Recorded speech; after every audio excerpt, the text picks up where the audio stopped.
قاف نام آغاز ہی کے حرف قاف سے ماخوذ ہے، مطلب یہ کہ وہ سورہ جس کا افتتاح حرف قاف سے ہوتا ہے۔ زمانہ نزول کسی معتبر روایت سے یہ پتہ نہیں چلتا کہ یہ ٹھیک کس زمانے میں نازل ہوئی ہے، مگر مضامین پر غور کرنے سے محسوس ہوتا ہے کہ اس کا زمانہ نزول مکہ معظمہ کا دوسرا دور ہے، جو نبوت کے تیسرے سال سے شروع ہو کر 5ویں سال تک رہا۔ اس دور کی خصوصیات ہم سورہ انعام کے ڈباچے میں بیان کر چکے ہیں۔ ان خصوصیات کے لحاظ سے اندازاً یہ قیاس کیا جا سکتا ہے کہ یہ سورہ 5ویں سال میں نازل ہوئی ہوگی، جبکہ کفار کی مخالفت اچھی خاصی شدت اختیار کر چکی تھی، مگر ابھی ظلم و ستم کا آغاز نہیں ہوا تھا۔ موضوع اور مباحث معتبر روایات سے معلوم ہوتا ہے کہ رسول اللہ صلی اللہ علیہ وسلم اکثر عیدین کی نمازوں میں اس سورہ کی تلاوت فرمایا کرتے تھے۔ ایک خاتون ام ہشام بن حارثہ جو حضور کی پڑوسن تھی بیان کرتی ہیں کہ مجھے سورہ قاف یاد ہی اس طرح ہوئی کہ میں جمعے کے خطبوں میں اکثر آپ کی زبان مبارک سے اس کو سنتی تھی۔ بعض اور روایات میں آیا ہے کہ فجر کی نماز میں بھی آپ بکثرت اس کو پڑھا کرتے تھے۔ اس سے یہ بات واضح ہے کہ حضور کی نگاہ میں یہ ایک بڑی اہم سورت تھی، اس لیے آپ زیادہ سے زیادہ لوگوں تک بار بار اس کے مضامین پہنچانے کا اہتمام فرماتے تھے۔ اس اہمیت کی وجہ سورہ کو بغور پڑھنے سے بآسانی سمجھ میں آ جاتی ہے۔ پوری سورہ کا موضوع آخرت ہے۔ رسول اللہ صلی اللہ علیہ وسلم نے جب مکہ معظمہ میں اپنی دعوت کا آغاز کیا تو لوگوں کو سب سے زیادہ اچنبھا آپ کی جس بات پر ہوا وہ یہ تھی کہ مرنے کے بعد انسان دوبارہ اٹھائے جائیں گے اور ان کو اپنے اعمال کا حساب دینا ہوگا۔ لوگ کہتے تھے کہ یہ تو بالکل انہونی بات ہے، عقل باور نہیں کرتی کہ ایسا ہو سکتا ہے۔ آخر یہ کیسے ممکن ہے کہ جب ہمارا ذرہ ذرہ زمین میں منتشر ہو چکا ہو تو ان پراگندہ اجزاء کو ہزارہا برس گزرنے کے بعد پھر سے اکٹھا کر کے ہمارا یہی جسم اثر نو بنا دیا جائے اور ہم زندہ ہو کر اٹھ کھڑے ہوں۔ اس کے جواب میں اللہ تعالیٰ کی طرف سے یہ تقریر نازل ہوئی۔ اس میں بڑے مختصر طریقے سے چھوٹے چھوٹے فقروں میں ایک طرف آخرت کے امکان اور اس کے وقوع پر دلائل دیے گئے ہیں اور دوسری طرف لوگوں کو خبردار کیا گیا ہے کہ تم خواہ تعجب کرو یا بعید از عقل سمجھو یا جھٹلاؤ، بہرحال اس سے حقیقت نہیں بدل سکتی۔ حقیقت اور قطعی اٹل حقیقت یہ ہے کہ تمہارے جسم کا ایک ایک ذرہ جو زمین میں منتشر ہوتا ہے اس کے متعلق اللہ کو معلوم ہے کہ وہ کہاں گیا ہے اور کس حال میں کس جگہ موجود ہے۔ اللہ تعالیٰ کا ایک اشارہ اس کے لیے کافی ہے کہ یہ تمام منتشر ذرات پھر جمع ہو جائیں اور تم کو اسی طرح دوبارہ بنا کھڑا کیا جائے جیسے پہلے بنایا گیا تھا۔ اسی طرح تمہارا یہ خیال کہ تم یہاں شترے بے مہار بنا کر چھوڑ دیے گئے ہو اور کسی کے سامنے تمہیں جواب دہی نہیں کرنی ہے، ایک غلط فہمی کے سوا کچھ نہیں ہے۔ امر واقعہ یہ ہے کہ اللہ تعالیٰ براہ راست خود بھی تمہارے ہر قول و فعل سے بلکہ تمہارے دل میں گزرنے والے خیالات تک سے واقف ہے، اور اس کے فرشتے بھی تم میں سے ہر شخص کے ساتھ لگے ہوئے تمام حرکات و سکنات کا ریکارڈ محفوظ کر رہے ہیں۔ جب وقت آئے گا تو ایک پکار پر تم بالکل اسی طرح نکل کھڑے ہوگے جس طرح بارش کا ایک چھینٹا پڑتے ہی زمین سے نباتات کی کونپلیں پھوٹ نکلتی ہیں۔ اس وقت یہ غفلت کا پردہ جو آج تمہاری عقل پر پڑا ہوا ہے تمہارے سامنے سے ہٹ جائے گا اور تم اپنی آنکھوں سے وہ سب کچھ دیکھ لوگے جس کا آج انکار کر رہے ہو۔ اس وقت تمہیں معلوم ہو جائے گا کہ تم دنیا میں غیر ذمہ دار نہیں تھے بلکہ ذمہ دار اور جواب دہ تھے۔ جزا و سزا، عذاب و ثواب اور جنت و دوزخ جنہیں آج فسانہ عجائب سمجھ رہے ہو، اس وقت یہ ساری چیزیں تمہاری مشہود حقیقتیں ہوں گی۔ حق سے انات کی پاداش میں اسی جہنم کے اندر پھینکے جاؤ گے جسے آج عقل سے بعید سمجھتے ہو، اور خدائے رحمان سے ڈر کر راہ راست کی طرف پلٹ آنے والے تمہاری آنکھوں کے سامنے اسی جنت میں جائیں گے جس کا ذکر سن کر آج تمہیں تعجب ہو رہا ہے۔ بسم اللہ الرحمن الرحیم۔ شروع اللہ کے نام سے جو رحمان و رحیم ہے۔ قاف والقرآن المجید بل عجبوا ان جاءهم منذر منهم فقال الكافرون هذا شيء عجيب أإذا متنا وكنا ترابا ذلك رجع بعيد. قاف قسم ہے قرآن مجید کی، بلکہ ان لوگوں کو تعجب اس بات پر ہوا کہ ایک خبردار کرنے والا خود انہی میں سے ان کے پاس آ گیا. پھر منکرین کہنے لگے یہ تو عجیب بات ہے، کیا جب ہم مر جائیں گے اور خاک ہو جائیں گے تو دوبارہ اٹھائے جائیں گے؟ یہ واپسی تو عقل سے بعید ہے. قرآن مجید. مجید کا لفظ عربی زبان میں دو معنوں کے لیے استعمال ہوتا ہے. ایک بلند مرتبہ، باعظمت، بزرگ اور صاحب عزت و شرف. دوسرے کریم، کثیر العطا، بہت نفع پہنچانے والا. قرآن کے لیے یہ لفظ ان دونوں معنوں میں استعمال فرمایا گیا ہے. قرآن اس لحاظ سے عظیم ہے کہ دنیا کی کوئی کتاب اس کے مقابلے میں نہیں لائی جا سکتی. اپنی زبان اور ادب کے لحاظ سے بھی وہ معجزہ ہے اور اپنی تعلیم اور حکمت کے لحاظ سے بھی معجزہ. جس وقت وہ نازل ہوا تھا اس وقت بھی انسان اس کے مانند کلام بنا کر لانے سے عاجز تھے اور آج بھی عاجز ہیں. اس کی کوئی بات کبھی کسی زمانے میں غلط ثابت نہیں کی جا سکی ہے، نہ کی جا سکتی ہے. باطل نہ سامنے سے اس کا مقابلہ کر سکتا ہے، نہ پیچھے سے حملہ آور ہو کر اسے شکست دے سکتا ہے. اور اس لحاظ سے وہ کریم ہے کہ انسان جس قدر زیادہ اس سے رہنمائی حاصل کرنے کی کوشش کرے اسی قدر زیادہ وہ اس کو رہنمائی دیتا ہے، اور جتنی زیادہ اس کی پیروی کرے اتنی زیادہ اسے دنیا اور آخرت کی بھلائیاں حاصل ہوتی چلی جاتی ہیں. اس کے فوائد و منافع کی کوئی حد نہیں ہے جہاں جا کر انسان اس سے بے نیاز ہو سکتا ہو یا جہاں پہنچ کر اس کی نفع بخشی ختم ہو جاتی ہو. ان کے پاس آ گیا. یہ فقرہ بلاغت کا بہترین نمونہ ہے جس میں ایک بہت بڑے مضمون کو چند مختصر الفاظ میں سمو دیا گیا ہے. قرآن کی قسم جس بات پر کھائی گئی ہے اسے بیان نہیں کیا گیا، اس کا ذکر کرنے کے بجائے بیچ میں ایک لطیف خلا چھوڑ کر آگے کی بات بلکہ سے شروع کر دی گئی ہے. آدمی ذرا غور کرے اور اس پس منظر کو بھی نگاہ میں رکھے جس میں یہ بات فرمائی گئی ہے تو اسے معلوم ہو جاتا ہے کہ قسم اور بلکہ کے درمیان جو خلا چھوڑ دیا گیا ہے اس کا مضمون کیا ہے. اس میں دراصل قسم جس بات پر کھائی گئی ہے وہ یہ ہے کہ اہل مکہ نے محمد صلی اللہ علیہ وسلم کی رسالت کو ماننے سے کسی معقول بنیاد پر انکار نہیں کیا ہے، بلکہ اس سراسر غیر معقول بنیاد پر کیا ہے کہ ان کی اپنی ہی جنس کے ایک بشر اور ان کی اپنی ہی قوم کے ایک فرد کا خدا کی طرف سے خبردار بن کر آ جانا ان کے نزدیک سخت قابل تعجب بات ہے. حالانکہ تعجب کے قابل بات اگر ہو سکتی تھی تو وہ یہ تھی کہ خدا اپنے بندوں کی بھلائی اور برائی سے بے پرواہ ہو کر انہیں خبردار کرنے کا کوئی انتظام نہ کرتا یا انسانوں کو خبردار کرنے کے لیے کسی غیر انسان کو بھیجتا یا عربوں کو خبردار کرنے کے لیے کسی چینی کو بھیج دیتا.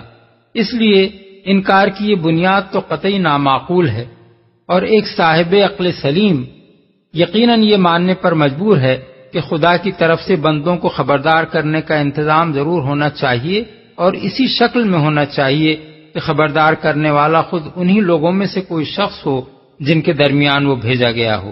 اب رہ جاتا ہے یہ سوال کہ آیا محمد صلی اللہ علیہ وسلم ہی وہ شخص ہیں جنہیں خدا نے اس کام کے لیے بھیجا ہے؟ تو اس کا فیصلہ کرنے کے لیے کسی اور شہادت کی حاجت نہیں. یہ عظیم کریم قرآن جسے وہ پیش کر رہے ہیں اس بات کا ثبوت دینے کے لیے بالکل کافی ہے.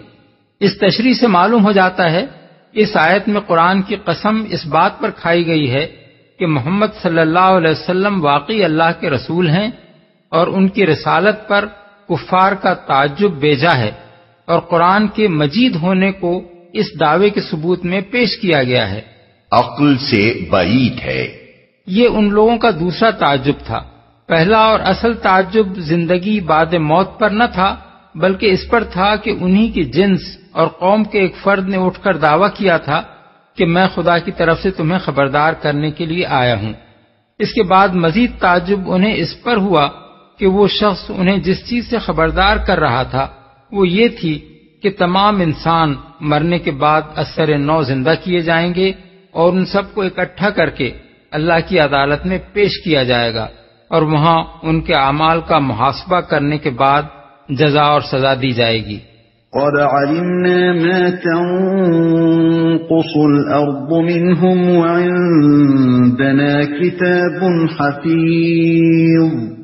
حالانکہ زمین ان کے جسم میں سے جو کچھ کھاتی ہے وہ سب ہمارے علم میں ہے، اور ہمارے پاس ایک کتاب ہے جس میں سب کچھ محفوظ ہے۔ یعنی یہ بات اگر ان لوگوں کی عقل میں نہیں سماتی تو یہ ان کی اپنی ہی عقل کی تنگی ہے۔ اس سے یہ تو لازم نہیں آتا کہ اللہ کا علم اور اس کی قدرت بھی تنگ ہو جائے۔ یہ سمجھتے ہیں کہ ابتدائے آفرینش سے قیامت تک مرنے والے بے شمار انسانوں کے جسم کے اجزاء جو زمین میں بکھر چکے ہیں اور آئندہ بکھرتے چلے جائیں گے، ان کو جمع کرنا کسی طرح ممکن نہیں ہے۔ لیکن واقعہ یہ ہے کہ ان میں سے ہر جز جس شکل میں جہاں بھی ہے اللہ تعالیٰ براہ راست اس کو جانتا ہے، اور مزید برآں اس کا پورا ریکارڈ اللہ کے دفتر میں محفوظ کیا جا رہا ہے، جس سے کوئی ایک ذرہ بھی چھوٹا ہوا نہیں ہے۔ جس وقت اللہ کا حکم ہوگا اسی وقت آنن فانن اس کے فرشتے اس ریکارڈ سے رجوع کر کے ایک ایک ذرے کو نکال لائیں گے اور تمام انسانوں کے وہی جسم پھر بنا دیں گے جن میں رہ کر انہوں نے دنیا کی زندگی میں کام کیا تھا۔ یہ آیت بھی من جملہ ان آیات کے ہے جن میں اس بات کی صراحت کی گئی ہے کہ آخرت کی زندگی نہ صرف یہ کہ ویسی ہی جسمانی زندگی ہوگی جیسی اس دنیا میں ہے، بلکہ جسم بھی ہر شخص کا وہی ہوگا جو اس دنیا میں تھا۔ اگر حقیقت یہ نہ ہوتی تو کفار کی بات کے جواب میں یہ کہنا بالکل بے معنی تھا کہ زمین تمہارے جسم میں سے جو کچھ کھاتی ہے وہ سب ہمارے علم میں ہے اور ذرے ذرے کا ریکارڈ موجود ہے۔ بل كذبوا بالحق لما جاءهم فهم في امر مريج۔ بلکہ ان لوگوں نے تو جس وقت حق ان کے پاس آیا اسی وقت اسے صاف جھٹلا دیا، اسی وجہ سے اب یہ الجھن میں پڑے ہوئے ہیں۔ اس مختصر سے فقرے میں بھی ایک بہت بڑا مضمون بیان کیا گیا ہے۔ اس کا مطلب یہ ہے کہ ان لوگوں نے صرف تعجب کرنے اور بعید از عقل ٹھہرانے پر ہی اکتفا نہ کیا، بلکہ جس وقت محمد صلی اللہ علیہ وسلم نے اپنی دعوت حق پیش کی اسی وقت بلا تعامل اسے قطعی جھوٹ قرار دے دیا۔ اس کا نتیجہ لازماً یہ ہونا تھا اور یہی ہوا کہ انہیں اس دعوت اور اس کے پیش کرنے والے رسول کے معاملے میں کسی ایک موقف پر قرار نہیں ہے۔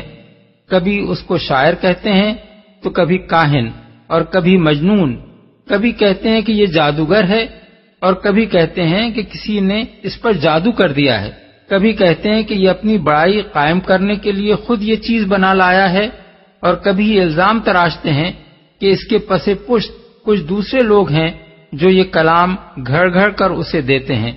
یہ متضاد باتیں خود ظاہر کرتی ہیں کہ یہ لوگ اپنے موقف میں بالکل الجھ کر رہ گئے ہیں۔ اس الجھن میں یہ ہرگز نہ پڑتے اگر جلد بازی کر کے نبی کو پہلے ہی قدم پر جھٹلا نہ دیتے اور بلا فکر و تامل ایک پیشگی فیصلہ صادر کر دینے سے پہلے سنجیدگی کے ساتھ غور کرتے کہ یہ دعوت کون پیش کر رہا ہے، کیا بات کہہ رہا ہے اور اس کے لیے دلیل کیا دے رہا ہے۔ ظاہر ہے کہ وہ شخص ان کے لیے اجنبی نہ تھا، کہیں سے اچانک ان کے درمیان نہ آ کھڑا ہوا تھا، ان کی اپنی ہی قوم کا فرد تھا، ان کا اپنا دیکھا بھالا آدمی تھا، یہ اس کی سیرت و کردار اور اس کی قابلیت سے ناواقف نہ تھے۔ ایسے آدمی کی طرف سے جب ایک بات پیش کی گئی تھی تو چاہے اسے فوراً قبول نہ کر لیا جاتا، مگر وہ اس کی مستحق بھی تو نہ تھی کہ سنتے ہی اسے رد کر دیا جاتا۔ پھر وہ بات بے دلیل بھی نہ تھی، وہ اس کے لیے دلائل پیش کر رہا تھا، چاہیے تھا کہ اس کے دلائل کھلے کانوں سے سنے جاتے اور تعصب کے بغیر ان کو جانچ کر دیکھا جاتا کہ وہ کہاں تک معقول ہیں۔ لیکن یہ روش اختیار کرنے کے بجائے جب ان لوگوں نے ضد میں آ کر ابتدائی میں اسے جھٹلا دیا تو اس کا نتیجہ یہ ہوا کہ ایک حقیقت تک پہنچنے کا دروازہ تو انہوں نے اپنے لیے خود بند کر لیا اور ہر طرف بھٹکتے پھرنے کے بہت سے راستے کھول لیے۔ اب یہ اپنی ابتدائی غلطی کو نباہنے کے لیے 10 متضاد باتیں تو بنا سکتے ہیں، مگر اس ایک بات کو سوچنے کے لیے بھی تیار نہیں ہے کہ نبی سچا بھی ہو سکتا ہے اور اس کی پیش کردہ بات حقیقت بھی ہو سکتی ہے۔ أَفَلَمْ يَنظُرُوا إِلَى السَّمَاءِ فَوْقَهُمْ كَيْفَ بَنَيْنَاهَا وَزَيَّنَّاهَا وَمَا لَهَا مِن فُرُوجٍ۔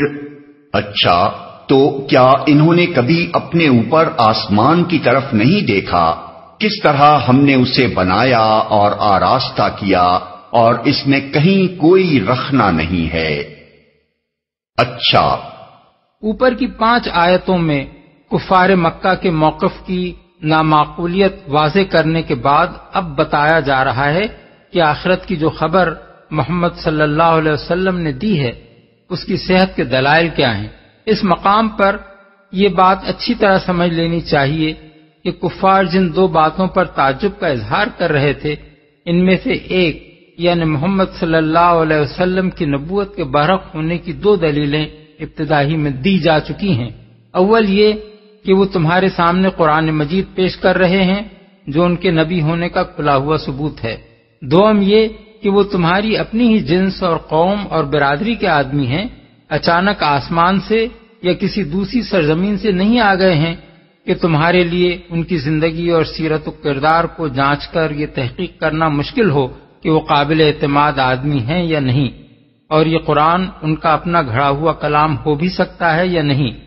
اس لیے ان کے دعوی نبوت پر تمہارا تعجب بیجا ہے۔ یہ استدلال تفصیل کے ساتھ پیش کرنے کے بجائے 2 مختصر اشاروں کی شکل میں بیان کیا گیا ہے، کیونکہ جس زمانے میں محمد صلی اللہ علیہ وسلم خود مکے میں کھڑے ہو کر ان لوگوں کو قرآن سنا رہے تھے جو بچپن سے جوانی اور ادھیڑ عمر تک آپ کی ساری زندگی دیکھے ہوئے تھے، اس وقت ان اشاروں کی پوری تفصیل ماحول کے ہر شخص پر آپ ہی واضح تھی۔ اس لیے اس کو چھوڑ کر اب تفصیلی استدلال اس دوسری بات کی صداقت پر کیا جا رہا ہے جس کو وہ لوگ عجیب اور عقل سے بعید کہہ رہے تھے۔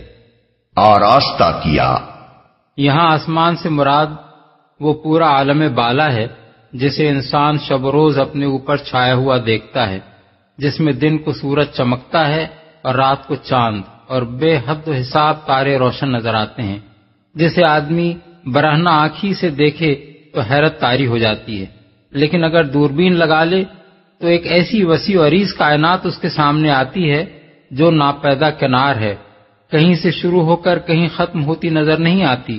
ہماری زمین سے لاکھوں گنے بڑے عظیم الشان سیارے اس کے اندر گیندوں کی طرح گھوم رہے ہیں، ہمارے سورج سے ہزاروں درجہ زیادہ روشن تارے اس میں چمک رہے ہیں، ہمارا یہ پورا نظام شمسی اس کی صرف ایک کہکشاں یعنی گیلیکسی کے ایک کونے میں پڑا ہوا ہے، تنہا اسی ایک کہکشاں میں ہمارے سورج جیسے کم از کم 3 ارب دوسرے تارے یعنی ثوابت موجود ہیں، اور اب تک کا انسانی مشاہدہ ایسی 10 لاکھ کہکشانوں کا پتہ دے رہا ہے۔ ان لاکھوں کہکشانوں میں سے ہماری قریب ترین ہمسایہ کہکشاں اتنے فاصلے پر واقع ہے کہ اس کی روشنی 1,86,000 میل فی سیکنڈ کی رفتار سے چل کر 10 لاکھ سال میں زمین تک پہنچتی ہے۔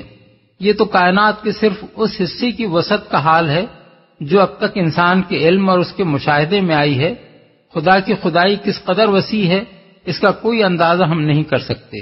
ہو سکتا ہے کہ انسان کی معلوم کائنات اس پوری کائنات کے مقابلے میں وہ نسبت بھی نہ رکھتی ہو جو قطرے کو سمندر سے ہے۔ اس عظیم کارگاہ ہست بود کو جو خدا وجود میں لایا ہے اس کے بارے میں زمین پر رینگنے والا یہ چھوٹا سا حیوان ناطق جس کا نام انسان ہے، اگر یہ حکم لگائے کہ وہ اسے مرنے کے بعد دوبارہ پیدا نہیں کر سکتا تو یہ اس کی اپنی ہی عقل کی تنگی ہے۔ کائنات کے خالق کی قدرت اس سے کیسے تنگ ہو جائے گی؟ کوئی رخنا نہیں ہے، یعنی اپنی اس حیرت انگیز وسعت کے باوجود یہ عظیم الشان نظام کائنات ایسا مسلسل اور مستحکم ہے اور اس کی بندش اتنی چست ہے کہ اس میں کسی جگہ کوئی دراڑ یا شگاف نہیں ہے اور اس کا تسلسل کہیں جا کر ٹوٹ نہیں جاتا۔ اس چیز کو ایک مثال سے اچھی طرح سمجھا جا سکتا ہے۔ جدید زمانے کے ریڈیائی حیرتدانوں نے ایک کہکشانی نظام کا مشاہدہ کیا ہے جسے وہ منبع 3 جیم 295 یعنی سورس 3C 295 کے نام سے تعبیر کرتے ہیں۔ اس کے متعلق ان کا اندازہ یہ ہے کہ اس کی جو شعاعیں اب ہم تک پہنچ رہی ہیں وہ 4 ارب سال سے بھی زیادہ مدت پہلے اس میں سے روانہ ہوئی ہوں گی۔ اس بعید ترین فاصلے سے ان شعاعوں کا زمین تک پہنچنا آخر کیسے ممکن ہوتا اگر زمین اور اس کہکشاں کے درمیان کائنات کا تسلسل کسی جگہ سے ٹوٹا ہوا ہوتا اور اس کی بندش میں کہیں شگاف پڑا ہوا ہوتا۔ اللہ تعالیٰ اس حقیقت کی طرف اشارہ کر کے دراصل یہ سوال آدمی کے سامنے پیش کرتا ہے کہ میری کائنات کے اس نظام میں جب تم ایک ذرا سے رکھنے کی نشاندہی بھی نہیں کر سکتے تو میری قدرت میں اس کمزوری کا تصور کہاں سے تمہارے دماغ میں آ گیا کہ تمہاری مہلت امتحان ختم ہو جانے کے بعد تم سے حساب لینے کے لیے میں تمہیں پھر زندہ کر کے اپنے سامنے حاضر کرنا چاہوں تو نہ کر سکوں گا۔ یہ صرف امکان آخرت ہی کا ثبوت نہیں ہے بلکہ توحید کا ثبوت بھی ہے۔ 4 ارب سال نوری یعنی لائٹ ایئرز کی مسافت سے ان شعاعوں کا زمین تک پہنچنا اور یہاں انسان کے بنائے ہوئے آلات کی گرفت میں آنا صریحاً اس بات پر دلالت کرتا ہے کہ اس کہکشاں سے لے کر زمین تک کی پوری دنیا مسلسل ایک ہی مادے سے بنی ہوئی ہے۔ ایک ہی طرح کی قوتیں اس میں کارفرما ہیں اور کسی فرق و تفاوت کے بغیر وہ سب ایک ہی طرح کے قوانین پر کام کر رہی ہیں۔ اگر ایسا نہ ہوتا تو یہ شعاعیں نہ یہاں تک پہنچ سکتی تھیں اور نہ ان آلات کی گرفت میں آ سکتی تھیں جو انسان نے زمین اور اس کے ماحول میں کام کرنے والے قوانین کا فہم حاصل کر کے بنائے ہیں۔ اس سے ثابت ہوتا ہے کہ ایک ہی خدا اس پوری کائنات کا خالق و مالک اور حاکم و مدبر ہے۔ وَالْأَرْضَ مَدَدْنَاهَا وَأَلْقَيْنَا فِيهَا رَوَاسِيَ وَأَنبَتْنَا فِيهَا مِن كُلِّ زَوْجٍ بَهِيجٍ تَبْصِرَةً وَذِكْرَى لِكُلِّ عَبْدٍ مُنِيبٍ۔ اور زمین کو ہم نے بچھایا اور اس میں پہاڑ جمائے اور اس کے اندر ہر طرح کی خوش منظر نباتات اگا دیں۔ یہ ساری چیزیں آنکھیں کھولنے والی اور سبق دینے والی ہیں ہر اس بندے کے لیے جو حق کی طرف رجوع کرنے والا ہو۔ وَنَزَّلْنَا مِنَ السَّمَاءِ مَاءً مُبَارَكًا فَأَنبَتْنَا بِهِ جَنَّاتٍ وَحَبَّ الْحَصِيدِ وَالنَّخْلَ بَاسِقَاتٍ لَهَا طَلْعٌ نَضِيدٌ رِزْقًا لِلْعِبَادِ وَأَحْيَيْنَا بِهِ بَلْدَةً مَيْتًا كَذَلِكَ الْخُرُوجُ۔ اور آسمان سے ہم نے برکت والا پانی نازل کیا، پھر اس سے باغ اور فصل کے غلے اور بلند و بالا کھجور کے درخت پیدا کر دیے جن پر پھلوں سے لدے ہوئے خوشے تہ بتہ لگتے ہیں۔ یہ انتظام ہے بندوں کو رزق دینے کا۔ اس پانی سے ہم ایک مردہ زمین کو زندگی بخش دیتے ہیں۔ مرے ہوئے انسانوں کا زمین سے نکلنا بھی اسی طرح ہوگا۔ استدلال یہ ہے کہ جس خدا نے زمین کے اس کرے کو زندہ مخلوقات کی سکونت کے لیے موزوں مقام بنایا اور جس نے زمین کی بے جان مٹی کو آسمان کے بے جان پانی کے ساتھ ملا کر اتنی اعلیٰ درجے کی نباتی زندگی پیدا کر دی جسے تم اپنے باغوں اور کھیتوں کی شکل میں لہلہاتے دیکھ رہے ہو، اور جس نے اس نباتات کو انسان و حیوان سب کے لیے رزق کا ذریعہ بنا دیا، اس کے متعلق تمہارا یہ گمان کہ وہ تمہیں مرنے کے بعد دوبارہ پیدا کرنے پر قادر نہیں ہے سراسر بے عقلی کا گمان ہے۔ تم اپنی آنکھوں سے آئے دن دیکھتے ہو کہ ایک علاقہ بالکل خشک اور بے جان پڑا ہوا ہے، بارش کا ایک چھینٹا پڑتے ہی اس کے اندر سے یکائک زندگی کے چشمے پھوٹ نکلتے ہیں، مدتوں کی مری ہوئی جڑیں یکلخت جی اٹھتی ہیں اور طرح طرح کے حشرات الارض زمین کی تہوں سے نکل کر اچھل کود شروع کر دیتے ہیں۔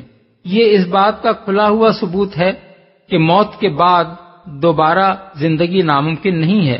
اپنے اس سری مشاہدے کو جب تم نہیں جھٹلا سکتے تو اس بات کو کیسے جھٹلاتے ہو کہ جب خدا چاہے گا تم خود بھی اسی طرح زمین سے نکل آؤ گے جس طرح نباتات کی کونپلیں نکل آتی ہیں۔ اس سلسلے میں یہ بات قابل ذکر ہے کہ عرب کی سرزمین میں بہت سے علاقے ایسے ہیں جہاں بسا اوقات 5-5 برس بارش نہیں ہوتی، بلکہ کبھی کبھی اس سے بھی زیادہ مدت گزر جاتی ہے اور آسمان سے قطرہ تک نہیں ٹپکتا۔ اتنے طویل زمانے تک تپتے ہوئے ریگستانوں میں گھاس کی جڑوں اور حشرات الارض کا زندہ رہنا قابل تصور نہیں ہے۔ اس کے باوجود جب وہاں کسی وقت تھوڑی سی بارش بھی ہو جاتی ہے تو گھاس نکل آتی ہے اور حشرات الارض جی اٹھتے ہیں۔ اس لیے عرب کے لوگ اس استدلال کو ان لوگوں کی بنسبت زیادہ اچھی طرح سمجھ سکتے ہیں جنہیں اتنی طویل خشک سالی کا تجربہ نہیں ہوتا۔ كذبت قبلهم قوم نوح وأصحاب الرس وثمود وعاد وفرعون وإخوان لوط وأصحاب الأيكة وقوم تبع كل كذب الرسل فحق وعيد۔ ان سے پہلے نوح کی قوم اور اصحاب الرس اور سمود اور عاد اور فرعون اور لوط کے بھائی اور ایکا والے اور تبا کی قوم کے لوگ بھی جھٹلا چکے ہیں۔ ہر ایک نے رسولوں کو جھٹلایا اور آخر کار میری وعید ان پر چسپاں ہو گئی۔ اصحاب الرس، اس سے پہلے سورہ فرقان آیت 38 میں اصحاب الرس کا ذکر گزر چکا ہے اور دوسری مرتبہ اب یہاں ان کا ذکر ہو رہا ہے، مگر دونوں جگہ انبیاء کو جھٹلانے والی قوموں کے سلسلے میں صرف ان کا نام ہی لیا گیا ہے، کوئی تفصیل ان کے قصے کی بیان نہیں کی گئی ہے۔ عرب کی روایات میں الرس کے نام سے 2 مقام معروف ہیں، ایک نجد میں، دوسرا شمالی حجاز میں۔ ان میں نجد کا الرس زیادہ مشہور ہے اور اشعار جاہلیت میں زیادہ تر اسی کا ذکر ملتا ہے۔ اب یہ تعین کرنا مشکل ہے کہ اصحاب الرس ان دونوں میں سے کس جگہ کے رہنے والے تھے۔ ان کے قصے کی بھی کوئی قابل اعتماد تفصیل کسی روایت میں نہیں ملتی۔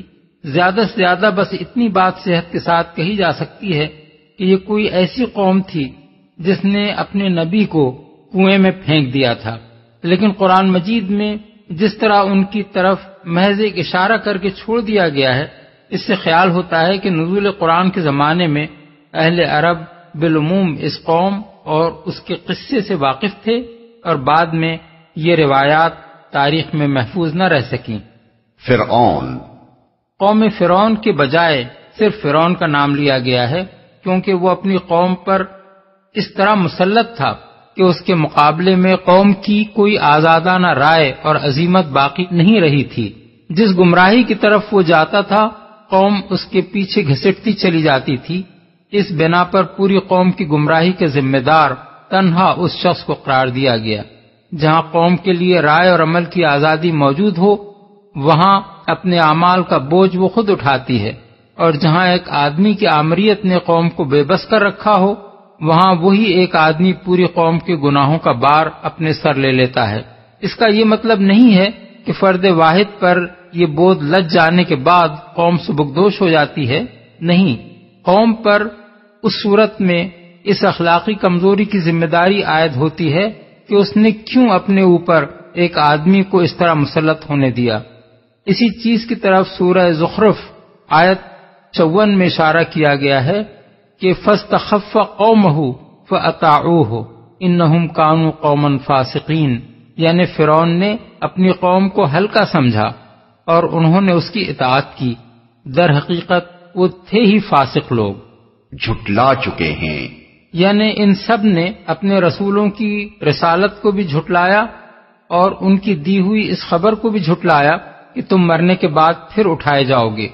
رسولوں کو جھٹلایا، اگرچہ ہر قوم نے صرف اس رسول کو جھٹلایا جو اس کے پاس بھیجا گیا تھا، مگر چونکہ وہ اس خبر کو جھٹلا رہی تھی جو تمام رسول بالاتفاق پیش کرتے رہے ہیں، اس لیے ایک رسول کو جھٹلانا در حقیقت تمام رسولوں کو جھٹلا دینا تھا۔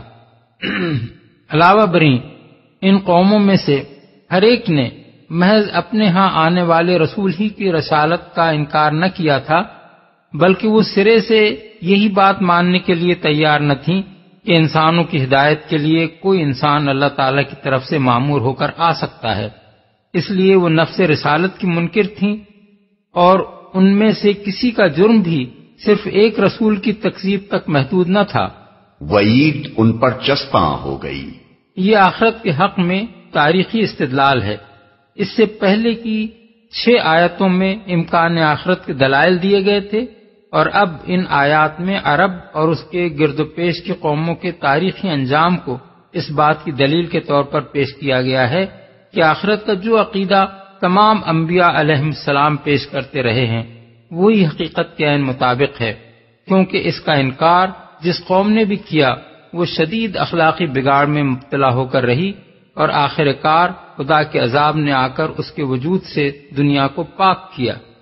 آخرت کے انکار اور اخلاق کے بگاڑ کا یہ لزوم جو تاریخ کے دوران میں مسلسل نظر آ رہا ہے، اس امر کا صریح ثبوت ہے کہ انسان فی الواقع اس دنیا میں غیر ذمہ دار اور غیر جواب دہ بنا کر نہیں چھوڑ دیا گیا ہے، بلکہ اسے لازماً اپنی مہلت عمل ختم ہونے کے بعد اپنے اعمال کا حساب دینا ہے۔ اسی لیے تو جب کبھی وہ اپنے آپ کو غیر ذمہ دار سمجھ کر دنیا میں کام کرتا ہے، اس کی پوری زندگی تباہی کے راستے پر چل پڑتی ہے۔ کسی کام سے اگر پے در پے غلط نتائج برآمد ہوتے چلے جائیں تو یہ اس بات کی کھلی علامت ہے کہ وہ کام حقیقت سے متصادم ہو رہا ہے۔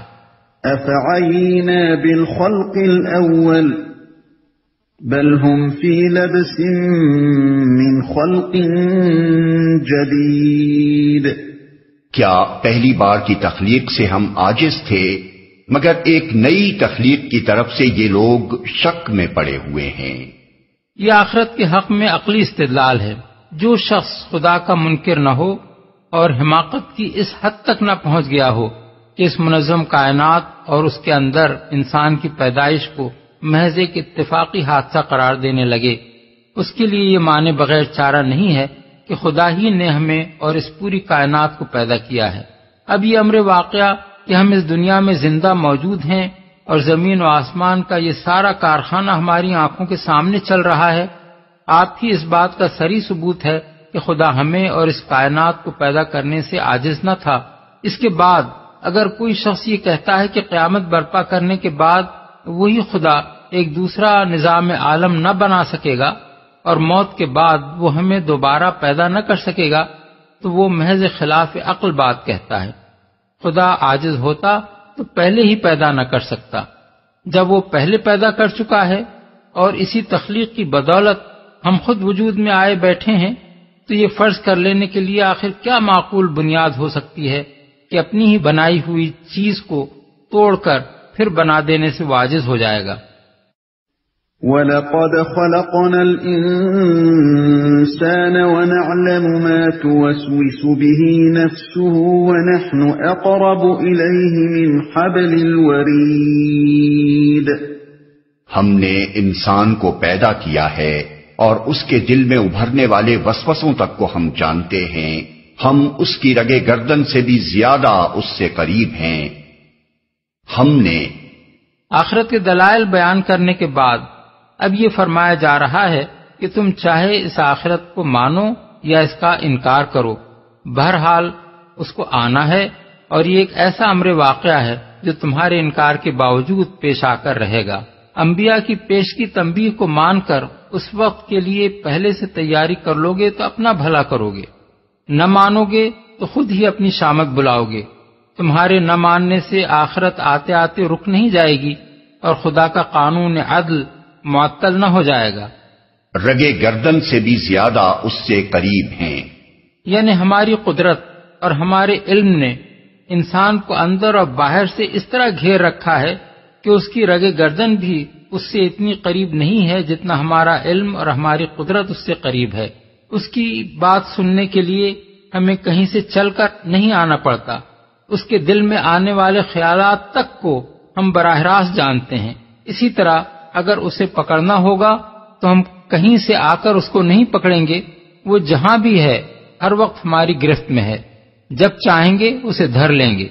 إذ يتلقى المتلقيان عن اليمين وعن الشمال قعيد ما يلفظ من قول إلا لديه رقيب عتيد. اور ہمارے اس براہ راست علم کے علاوہ دو کاتب اس کے دائیں اور بائیں بیٹھے ہر چیز ثبت کر رہے ہیں. کوئی لفظ اس کی زبان سے نہیں نکلتا جسے محفوظ کرنے کے لیے ایک حاضر باش نگراں موجود نہ ہو. یعنی ایک طرف تو ہم خود براہ راست انسان کی حرکات و سکنات اور اس کے خیالات کو جانتے ہیں، دوسری طرف ہر انسان پر دو فرشتے مامور ہیں جو اس کی ایک ایک بات کو نوٹ کر رہے ہیں اور اس کا کوئی قول و فعل ان کے ریکارڈ سے نہیں چھوٹتا. اس کے معنی یہ ہیں کہ جس وقت اللہ تعالی کی عدالت میں انسان کی پیشی ہوگی اس وقت اللہ کو خود بھی معلوم ہوگا کہ کون کیا کر کے آیا ہے، اور اس پر شہادت دینے کے لیے دو گواہ بھی موجود ہوں گے جو اس کے اعمال کا دستاویزی ثبوت لا کر سامنے رکھ دیں گے. یہ دستاویزی ثبوت کس نوعیت کا ہوگا اس کا ٹھیک ٹھیک تصور کرنا تو ہمارے لیے مشکل ہے، مگر جو حقائق آج ہمارے سامنے آ رہے ہیں انہیں دیکھ کر یہ بات بالکل یقینی معلوم ہوتی ہے کہ جس فضا میں انسان رہتا اور کام کرتا ہے اس میں ہر طرف اس کی آوازیں، اس کی تصویریں اور اس کی حرکات و سکنات کے نقوش ذرے ذرے پر ثبت ہو رہے ہیں، اور ان میں سے ہر چیز کو بعینہ ہی انہی شکلوں اور آوازوں میں دوبارہ اس طرح پیش کیا جا سکتا ہے کہ اصل اور نقل میں ذرہ برابر فرق نہ ہو. انسان یہ کام نہایت ہی محدود پیمانے پر آلات کی مدد سے کر رہا ہے، لیکن خدا کے فرشتے نہ ان آلات کے محتاج ہیں نہ ان قیود سے مقید. انسان کا اپنا جسم اور اس کے گرد و پیش کی ہر چیز ان کی ٹیپ اور ان کی فلم ہے جس پر وہ ہر آواز اور ہر تصویر کو اس کی نازک ترین تفصیلات کے ساتھ جوں کی توں ثبت کر سکتے ہیں. اور قیامت کے روز آدمی کو اس کے اپنے کانوں سے اس کی اپنی آواز میں اس کی وہ باتیں سنوا سکتے ہیں جو وہ دنیا میں کرتا تھا، اور اس کی اپنی آنکھوں سے اس کے اپنے تمام کرتوتوں کی چلتی پھرتی تصویریں دکھا سکتے ہیں جن کی صحت سے انکار کرنا اس کے لیے ممکن نہ رہے. اس مقام پر یہ بات بھی اچھی طرح سمجھ لینی چاہیے کہ اللہ تعالی آخرت کی عدالت میں کسی شخص کو محض اپنے ذاتی علم کی بنا پر سزا نہ دے گا بلکہ عدل کی تمام شرائط پوری کر کے اس کو سزا دے گا. اسی لیے دنیا میں ہر شخص کے اقوال و افعال کا مکمل ریکارڈ تیار کرایا جا رہا ہے تاکہ اس کی کارگزاریوں کا پورا ثبوت ناقابل انکار شہادتوں سے فراہم ہو جائے. وَجَاءَتْ سَكْرَةُ الْمَوْتِ بِالْحَقِّ ذَلِكَ مَا كُنْتَ مِنْهُ تَحِيدُ. پھر دیکھو وہ موت کی جانکنی حق لے کر آ پہنچی، یہ وہی چیز ہے جس سے تو بھاگتا تھا. موت کی جانکنی حق لے کر آ پہنچی. حق لے کر آ پہنچنے سے مراد یہ ہے کہ موت کی جانکنی وہ نقطۂ آغاز ہے جہاں سے وہ حقیقت کھلنی شروع ہو جاتی ہے جس پر دنیا کی زندگی میں پردہ پڑا ہوا تھا. اس مقام سے آدمی وہ دوسرا عالم صاف دیکھنے لگتا ہے جس کی خبر انبیاء علیہ السلام نے دی تھی. یہاں آدمی کو یہ بھی معلوم ہو جاتا ہے کہ آخرت بالکل برحق ہے، اور یہ حقیقت بھی اس کو معلوم ہو جاتی ہے کہ زندگی کے اس دوسرے مرحلے میں وہ نیک بخت کی حیثیت سے داخل ہو رہا ہے یا بدبخت کی حیثیت سے جس سے تو بھاگتا تھا. یعنی یہ وہی حقیقت ہے جس کو ماننے سے تو کنی کتراتا تھا. تو چاہتا تھا کہ دنیا میں بے نتھے بیل کی طرح چھوٹا پھرے اور مرنے کے بعد کوئی دوسری زندگی نہ ہو جس میں تجھے اپنے اعمال کا خمیازہ بھگتنا پڑے. اسی لیے آخرت کے تصور سے تو دور بھاگتا تھا اور کسی طرح یہ ماننے کے لیے تیار نہ تھا کہ کبھی یہ عالم بھی برپا ہونا ہے. اب دیکھ لے یہ وہی دوسرا عالم تیرے سامنے آ رہا ہے. وَنُفِخَ فِي الصُّورِ ذَلِكَ يَوْمُ الْوَعِيدِ. اور پھر سور پھونکا گیا، یہ ہے وہ دن جس کا تجھے خوف دلایا جاتا تھا۔ اس سے مراد وہ نفخ صور ہے جس کے ساتھ ہی تمام مرے ہوئے لوگ دوبارہ حیات جسمانی پا کر اٹھ کھڑے ہوں گے۔ وَجَاءَتْ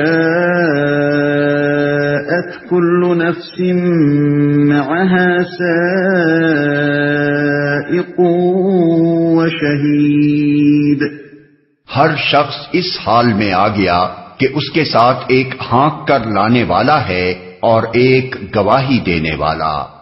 اغلب یہ ہے کہ اس سے مراد وہی دو فرشتے ہیں جو دنیا میں اس شخص کے قول و عمل کا ریکارڈ مرتب کرنے کے لیے مامور رہے تھے۔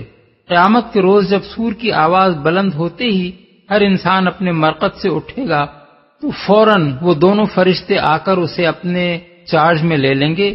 ایک اسے عدالت گاہ خداوندی کی طرف ہانکتا ہوا لے چلے گا اور دوسرا اس کا نامہ اعمال ساتھ لیے ہوئے ہوگا۔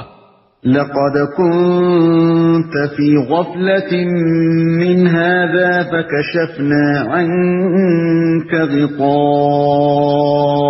فَبَصَرُكَ الْيَوْمَ حَدِيدٌ، اس چیز کی طرف سے تو غفلت میں تھا، ہم نے وہ پردہ ہٹا دیا جو تیرے آگے پڑا ہوا تھا، اور آج تیری نگاہ خوب تیز ہے۔ یعنی اب تو تجھے خوب نظر آ رہا ہے کہ وہ سب کچھ یہاں موجود ہے جس کی خبر خدا کے نبی تجھے دیتے تھے۔ وَقَالَ قَرِينُهُ هَذَا مَا لَدَيَّ عَتِيدٌ، أَلْقِيَا فِي جَهَنَّمَ كُلَّ كَفَّارٍ عَنِيدٍ مَنَّاعٍ لِلْخَيْرِ مُعْتَدٍ مُرِيبٍ الذي جعل مع الله إلها آخر فألقياه في العذاب الشديد۔ اس کے ساتھی نے عرض کیا، یہ جو میری سپردگی میں تھا حاضر ہے۔ حکم دیا گیا، پھینک دو جہنم میں ہر کٹے کافر کو جو حق سے عناد رکھتا تھا، خیر کو روکنے والا اور حد سے تجاوز کرنے والا تھا، شک میں پڑا ہوا تھا اور اللہ کے ساتھ کسی دوسرے کو خدا بنائے بیٹھا تھا۔ ڈال دو اسے سخت عذاب میں، یہ جو میری سپردگی میں تھا حاضر ہے۔ بعض مفسرین نے اس کا مطلب یہ بیان کیا ہے کہ ساتھی سے مراد وہ فرشتہ ہے جسے آیت نمبر 21 میں گواہی دینے والا فرمایا گیا ہے۔ وہ کہے گا کہ یہ اس شخص کا نامہ اعمال میرے پاس تیار ہے۔ کچھ دوسرے مفسرین کہتے ہیں کہ ساتھی سے مراد وہ شیطان ہے جو دنیا میں اس شخص کے ساتھ لگا ہوا تھا۔ وہ عرض کرے گا کہ یہ شخص جس کو میں نے اپنے قابو میں کر کے جہنم کے لیے تیار کیا تھا اب آپ کی خدمت میں حاضر ہے۔ مگر سیاق و سباق سے زیادہ مناسبت رکھنے والی تفسیر وہ ہے جو قتادہ اور ابن زید سے منقول ہے۔ وہ کہتے ہیں کہ ساتھی سے مراد ہانک کر لانے والا فرشتہ ہے اور وہی عدالت الہی میں پہنچ کر عرض کرے گا کہ یہ شخص جو میری سپردگی میں تھا سرکار کی پیشی میں حاضر ہے۔ پھینک دو جہنم میں، اصل الفاظ ہیں القیا فی جہنم، پھینک دو جہنم میں تم دونوں۔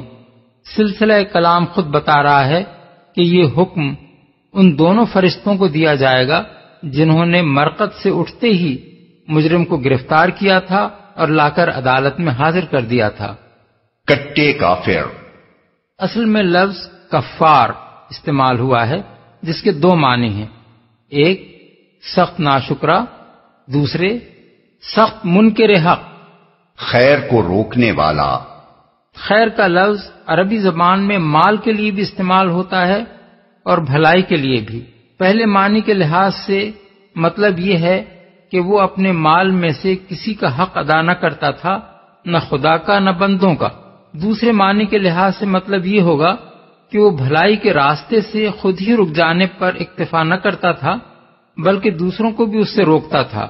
دنیا میں خیر کے لیے سد راہ بنا ہوا تھا، اپنی ساری قوتیں اس کام میں صرف کر رہا تھا کہ نیکی کسی طرح پھیلنے نہ پائے۔ تجاوز کرنے والا تھا، یعنی اپنے ہر کام میں اخلاق کی حدیں توڑ دینے والا تھا، اپنے مفاد اور اپنی اغراض اور خواہشات کی خاطر سب کچھ کر گزرنے کے لیے تیار تھا، حرام طریقوں سے مال سمیٹتا اور حرام راستوں میں صرف کرتا تھا، لوگوں کے حقوق پر دست درازیاں کرتا تھا، نہ اس کی زبان کسی حد کی پابند تھی، نہ اس کے ہاتھ کسی ظلم اور زیادتی سے رکتے تھے، بھلائی کے راستے میں صرف رکاوٹیں ڈالنے ہی پر بس نہ کرتا تھا بلکہ اس سے آگے بڑھ کر بھلائی اختیار کرنے والوں کو ستاتا تھا اور بھلائی کے لیے کام کرنے والوں پر ستم ڈھاتا تھا۔ شک میں پڑا ہوا تھا۔ اصل میں لفظ مریب استعمال ہوا ہے جس کے دو معنی ہیں، ایک شک کرنے والا، دوسرے شک میں ڈالنے والا، اور دونوں ہی معنی یہاں مراد ہیں۔ مطلب یہ ہے کہ وہ خود شک میں پڑا ہوا تھا اور دوسروں کے دلوں میں شکوک ڈالتا تھا۔ اس کے نزدیک اللہ اور آخرت اور ملائکہ اور رسالت اور وحی غرض دین کی سب صداقتیں مشکوک تھیں، حق کی جو بات بھی انبیاء کی طرف سے پیش کی جاتی تھی اس کے خیال میں وہ قابل یقین نہ تھی، اور یہی بیماری وہ اللہ کے دوسرے بندوں کو لگاتا پھرتا تھا۔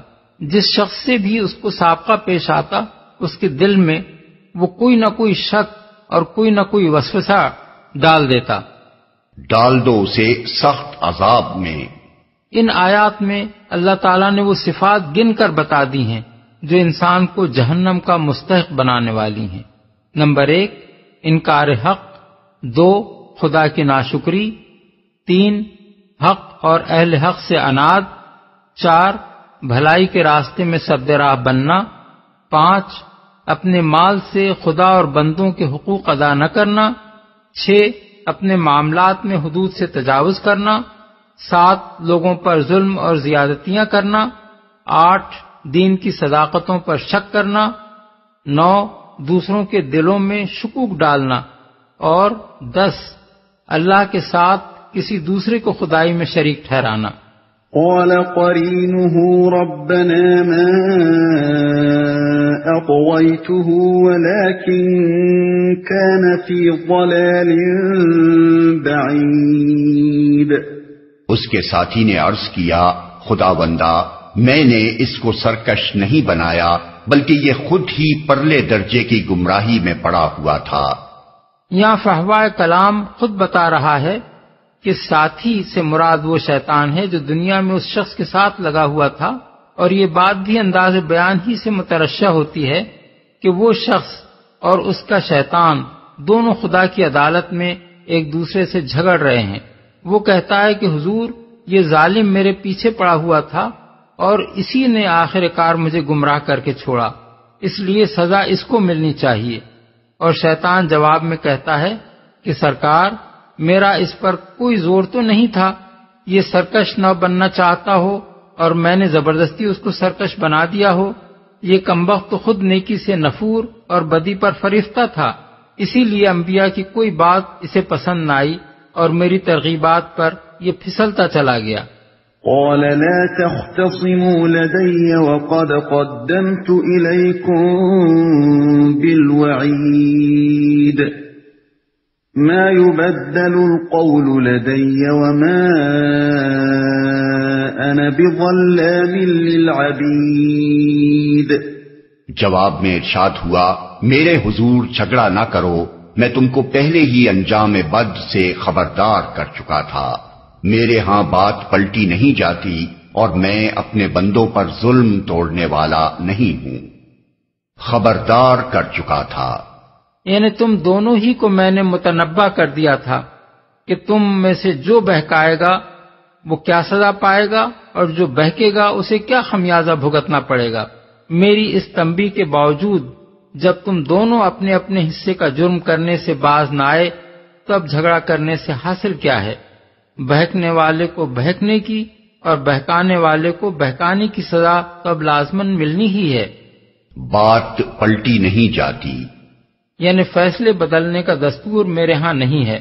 تم کو جہنم میں پھینک دینے کا جو حکم میں دے چکا ہوں وہ اب واپس نہیں لیا جا سکتا، اور نہ اس قانون ہی کو بدلا جا سکتا ہے جس کا اعلان میں نے دنیا میں کر دیا تھا کہ گمراہ کرنے اور گمراہ ہونے کی کیا سزا آخرت میں دی جائے گی۔ ظلم توڑنے والا نہیں ہوں۔ اصل میں لفظ ظلام استعمال ہوا ہے جس کے معنی بہت بڑے ظالم کے ہیں۔ اس کا یہ مطلب نہیں ہے کہ میں اپنے بندوں کے حق میں ظالم تو ہوں مگر بہت بڑا ظالم نہیں ہوں، بلکہ اس کا مطلب یہ ہے کہ اگر میں خالق اور رب ہو کر اپنی ہی پروردہ مخلوق پر ظلم کروں تو بہت بڑا ظالم ہوں گا۔ اس لیے میں سرے سے کوئی ظلم بھی اپنے بندوں پر نہیں کرتا۔ یہ سزا جو میں تم کو دے رہا ہوں یہ ٹھیک ٹھیک وہی سزا ہے جس کا مستحق تم نے اپنے آپ کو خود بنایا ہے۔ تمہارے استحقاق سے رتی بھر بھی زیادہ سزا تمہیں نہیں دی جا رہی ہے۔ میری عدالت بے لاگ انصاف کی عدالت ہے، یہاں کوئی شخص کوئی ایسی سزا نہیں پا سکتا جس کا وہ فی الحقیقت مستحق نہ ہو اور جس کے لیے اس کا استحقاق بالکل یقینی شہادتوں سے ثابت نہ کر دیا گیا ہو۔ يوم نقول لجهنم هل امتلأت وتقول هل من مزید، وہ دن جبکہ ہم جہنم سے پوچھیں گے کیا تو بھر گئی، اور وہ کہے گی کیا اور کچھ ہے۔ اس کے دو مطلب ہو سکتے ہیں، ایک یہ کہ میرے اندر اب مزید آدمیوں کی گنجائش نہیں ہے، دوسرے یہ کہ اور جتنے مجرم بھی ہیں انہیں لے آئیے۔ پہلا مطلب لیا جائے تو اس ارشاد سے تصور یہ سامنے آتا ہے کہ مجرموں کو جہنم میں اس طرح ٹھونس ٹھونس کر بھر دیا گیا ہے کہ اس میں ایک سوئی کی بھی گنجائش نہیں رہی، حتیٰ کہ جب اس سے پوچھا گیا کہ کیا تو بھر گئی تو گھبرا کر چیخ اٹھی کہ کیا ابھی اور آدمی بھی آنے باقی ہیں۔ دوسرا مطلب لیا جائے تو یہ تصور ذہن میں پیدا ہوتا ہے کہ جہنم کا غیظ اس وقت مجرموں پر کچھ اس بری طرح بھڑکا ہوا ہے کہ وہ حل میں مزید کا مطالبہ کیے جاتی ہے اور چاہتی ہے کہ آج کوئی مجرم اس سے چھوٹنے نہ پائے۔ یہاں یہ سوال پیدا ہوتا ہے کہ جہنم سے اللہ تعالیٰ کے اس خطاب اور اس کے جواب کی نوعیت کیا ہے؟ کیا یہ محض مجازی کلام ہے یا فی الواقع جہنم کوئی ذی روح اور ناطق چیز ہے جسے مخاطب کیا جا سکتا ہو اور وہ بات کا جواب دے سکتی ہو؟ اس معاملے میں در حقیقت کوئی بات قطعیت کے ساتھ نہیں کہی جا سکتی۔ ہو سکتا ہے کہ یہ مجازی کلام ہو اور محض صورتحال کا نقشہ کھینچنے کے لیے جہنم کی کیفیت کو سوال و جواب کی شکل میں بیان کیا گیا ہو۔ جیسے کوئی شخص یوں کہے کہ میں نے موٹر سے پوچھا تو چلتی کیوں نہیں؟ اس نے جواب دیا میرے اندر پیٹرول نہیں ہے۔ لیکن یہ بات بھی بالکل ممکن ہے کہ یہ کلام مبنی بر حقیقت ہو، اس لیے کہ دنیا کی جو چیزیں ہمارے لیے جامد و صامت ہیں ان کے متعلق ہمارا یہ گمان کرنا درست نہیں ہو سکتا کہ وہ ضرور اللہ تعالیٰ کے لیے بھی ویسی ہی جامد و صامت ہوں گی۔ خالق اپنی ہر مخلوق سے کلام کر سکتا ہے اور اس کی ہر مخلوق اس کے کلام کا جواب دے سکتی ہے، خواہ ہمارے لیے اس کی زبان کتنی ہی ناقابل فہم ہو۔ وَأُزْلِفَتِ الْجَنَّةُ لِلْمُتَّقِينَ غَيْرَ بَعِيدٍ، اور جنت متقین کے قریب لے آئی جائے گی، کچھ بھی دور نہ ہوگی۔ یعنی جو ہی کسی شخص کے متعلق اللہ تعالی کی عدالت سے یہ فیصلہ ہوگا کہ وہ متقی اور جنت کا مستحق ہے، فی الفور وہ جنت کو اپنے سامنے موجود پائے گا۔ وہاں تک پہنچنے کے لیے اسے کوئی مسافت طے نہیں کرنی پڑے گی کہ پاؤں سے چل کر یا کسی سواری میں بیٹھ کر سفر کرتا ہوا وہاں جائے اور فیصلے کے وقت اور دخول جنت کے درمیان کوئی وقفہ ہو، بلکہ ادھر فیصلہ ہوا اور ادھر متقی جنت میں داخل ہو گیا۔ گویا وہ جنت میں پہنچایا نہیں گیا ہے بلکہ خود جنت ہی اٹھا کر اس کے پاس لے آئی گئی ہے۔ اس سے کچھ اندازہ کیا جا سکتا ہے کہ عالم آخرت میں زمان و مکان کے تصورات ہماری اس دنیا کے تصورات سے کس قدر مختلف ہوں گے۔ جلدی اور دیر اور دوری اور نزدیکی کہ وہ سارے مفہومات وہاں بے معنی ہوں گے جن سے ہم اس دنیا میں واقف ہیں۔ هذا ما توعدون لكل أواب حفيظ من خشي الرحمن بالغيب وجاء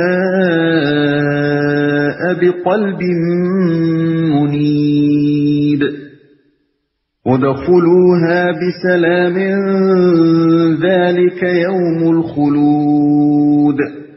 ارشاد ہوگا یہ ہے وہ چیز جس کا تم سے وعدہ کیا جاتا تھا ہر اس شخص کے لیے جو بہت رجوع کرنے والا اور بڑی نگہداشت کرنے والا تھا، جو بے دیکھے رحمان سے ڈرتا تھا اور جو دلے گرویدہ لیے ہوئے آیا ہے۔ داخل ہو جاؤ جنت میں سلامتی کے ساتھ، وہ دن حیات ابدی کا دن ہوگا۔ بہت رجوع کرنے والا۔ اصل میں لفظ اواب استعمال ہوا ہے جس کا مفہوم بہت وسیع ہے۔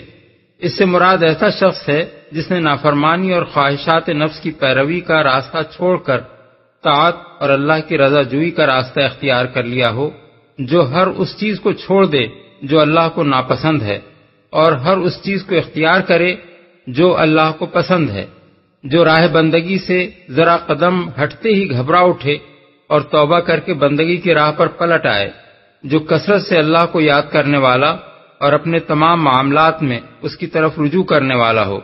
نگہداشت کرنے والا تھا۔ اصل میں لفظ حفیظ استعمال ہوا ہے جس کے معنی ہے حفاظت کرنے والا۔ اس سے مراد ایسا شخص ہے جو اللہ کے حدود اور اس کے فرائض اور اس کی حرمتوں اور اس کی سپرد کی ہوئی امانتوں کی حفاظت کرے، جو ان حقوق کی نگہداشت کرے جو اللہ کی طرف سے اس پر عائد ہوتے ہیں، جو اس عہد و پیمان کی نگہداشت کرے جو ایمان لا کر اس نے اپنے رب سے کیا ہے، جو اپنے اوقات اور اپنی قوتوں اور محنتوں اور کوششوں کی پاسبانی کرے کہ ان میں سے کوئی چیز غلط کاموں میں ضائع نہ ہو، جو توبہ کر کے اس کی حفاظت کرے اور اسے پھر نہ ٹوٹنے دے، جو ہر وقت اپنا جائزہ لے کر دیکھتا رہے کہ کہیں میں اپنے قول یا فعل میں اپنے رب کی نافرمانی تو نہیں کر رہا ہوں۔ رحمان سے ڈرتا تھا، یعنی باوجود اس کے کہ رحمان اس کو کہیں نظر نہ آتا تھا اور اپنے حواس سے کسی طرح بھی وہ اس کو محسوس نہ کر سکتا تھا، پھر بھی وہ اس کی نافرمانی کرتے ہوئے ڈرتا تھا۔ اس کے دل پر دوسری محسوس طاقتوں اور علانیہ نظر آنے والی زوراور ہستیوں کے خوف کی بنسبت اس اندیکھے رحمان کا خوف زیادہ غالب تھا، اور یہ جانتے ہوئے بھی کہ وہ رحمان ہے، اس کی رحمت کے بھروسے پر وہ گناہگار نہیں بنا بلکہ ہمیشہ اس کی ناراضی سے ڈرتا ہی رہا۔ اس طرح یہ آیت مومن کی دو اہم اور بنیادی خوبیوں کی طرف اشارہ کرتی ہے، ایک یہ کہ وہ محسوس نہ ہونے اور نظر نہ آنے کے باوجود خدا سے ڈرتا ہے، دوسرے یہ کہ وہ خدا کی صفت رحمت سے اچھی طرح واقف ہونے کے باوجود گناہوں پر جری نہیں ہوتا۔ یہی دو خوبیاں اسے اللہ کے ہاں قدر کا مستحق بناتی ہیں۔ اس کے علاوہ اس میں ایک اور لطیف نکتہ بھی ہے جسے امام رازی نے بیان کیا ہے، وہ یہ کہ عربی زبان میں ڈر کے لیے خوف اور خشیت دو لفظ استعمال ہوتے ہیں جن کے مفہوم میں ایک باریک فرق ہے۔ خوف کا لفظ بالعموم اس ڈر کے لیے استعمال ہوتا ہے جو کسی کی طاقت کے مقابلے میں اپنی کمزوری کے احساس کی بنا پر آدمی کے دل میں پیدا ہو، اور خشیت اس ہیبت کے لیے بولتے ہیں جو کسی کی عظمت کے تصور سے آدمی کے دل پر طاری ہو۔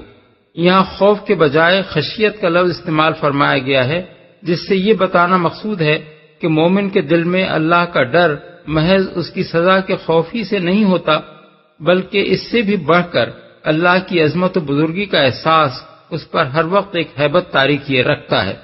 دل گرویدہ لیے ہوئے آیا ہے۔ اصل الفاظ ہیں قلب منیب، لے کر آیا ہے۔ منیب انابت سے ہے جس کے معنی ایک طرف رخ کرنے اور بار بار اسی کی طرف پلٹنے کے ہیں، جیسے قطب نما کی سوئی ہمیشہ قطب ہی کی طرف رخ کیے رہتی ہے اور آپ خواہ کتنا ہی ہلائیں جلائیں وہ ہر پھر کر پھر قطب ہی کی سمت میں آ جاتی ہے۔ بس قلب منیب سے مراد ایسا دل ہے جو ہر طرف سے رخ پھیر کر ایک اللہ کی طرف مڑ گیا اور پھر زندگی بھر جو احوال بھی اس پر گزرے ان میں وہ بار بار اسی کی طرف پلٹتا رہا۔ اسی مفہوم کو ہم نے دل گرویدہ کے الفاظ سے ادا کیا ہے۔ اس سے معلوم ہوا کہ اللہ کے ہاں اصلی قدر اس شخص کی ہے جو محض زبان سے نہیں بلکہ پورے خلوص کے ساتھ سچے دل سے اسی کا ہو کر رہ جائے۔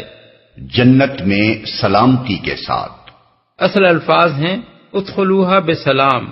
سلام کو اگر سلامتی کے معنی میں لیا جائے تو اس کا مطلب یہ ہے کہ ہر قسم کے رنج و غم اور فکر اور آفات سے محفوظ ہو کر اس جنت میں داخل ہو جاؤ، اور اگر اسے سلام ہی کے معنی میں لیا جائے تو مطلب یہ ہوگا کہ آؤ اس جنت میں اللہ اور اس کے ملائکہ کی طرف سے تم کو سلام ہے۔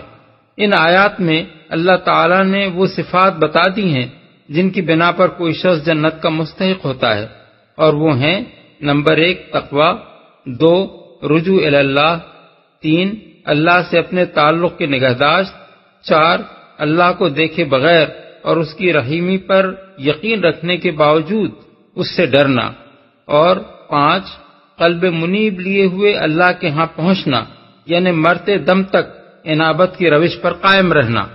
لهم ما يشاءون فيها ولدينا مزيد۔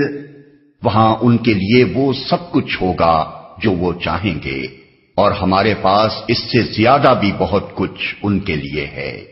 یعنی جو کچھ وہ چاہیں گے وہ تو ان کو ملے گا ہی، مگر اس پر مزید ہم انہیں وہ کچھ بھی دیں گے جس کا کوئی تصور تک ان کے ذہن میں نہیں آیا ہے کہ وہ اس کے حاصل کرنے کی خواہش کریں۔ وَكَمْ أَهْلَكْنَا قَبْلَهُمْ مِنْ قَرْنٍ هُمْ أَشَدُّ مِنْهُمْ بَطْشًا فَنَقَّبُوا فِي الْبِلَادِ هَلْ مِنْ مَحِيصٍ إِنَّ فِي ذَلِكَ لَذِكْرَى لِمَنْ كَانَ لَهُ قَلْبٌ أَوْ أَلْقَى السَّمْعَ وَهُوَ شَهِيدٌ۔ ہم ان سے پہلے بہت سی قوموں کو ہلاک کر چکے ہیں جو ان سے بہت زیادہ طاقتور تھیں، اور دنیا کے ملکوں کو انہوں نے چھان مارا تھا، پھر کیا وہ کوئی جائے پناہ پا سکے؟ اس تاریخ میں عبرت کا سبق ہے ہر اس شخص کے لیے جو دل رکھتا ہو یا جو توجہ سے بات کو سنے۔ چھان مارا تھا یعنی صرف اپنے ملک ہی میں وہ زور آور نہ تھیں، بلکہ دنیا کے دوسرے ملکوں میں بھی وہ جا گھسی تھیں، اور ان کی طاقت کا سلسلہ روئے زمین پر دور دور تک پہنچا ہوا تھا۔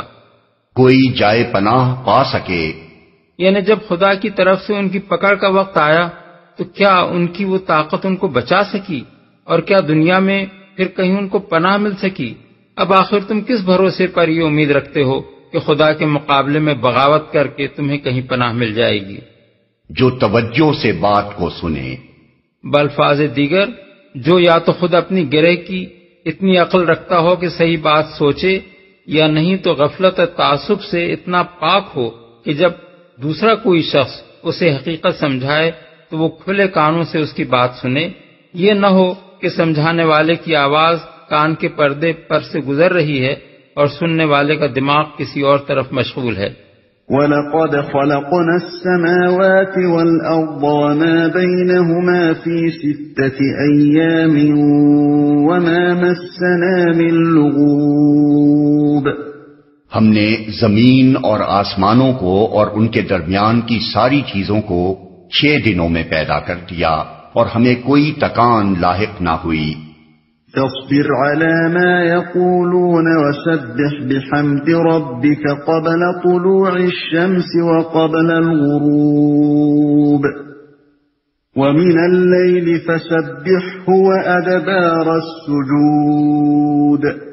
پس اے نبی، جو باتیں یہ لوگ بناتے ہیں ان پر صبر کرو، اور اپنے رب کی حمد کے ساتھ اس کی تسبیح کرتے رہو، طلوع آفتاب اور غروب آفتاب سے پہلے اور رات کے وقت پھر اس کی تسبیح کرو، اور سجدہ ریزیوں سے فارغ ہونے کے بعد بھی صبر کرو۔